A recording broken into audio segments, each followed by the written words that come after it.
আরেকটা জরুরি কথা, জি ভাই বলেন। বাকি খাতায় আমার নামের আগে হাজি শব্দটা লাগিয়ে নেবেন।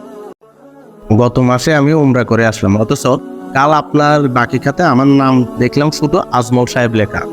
ওইটা কেটে হাজি আজমল সাহেব লাগিয়ে দিন তো। জি ভাই অবশ্যই, এখনই নামের পাশে হাজি শব্দটি লাগাই দিন। ঠিক আছে।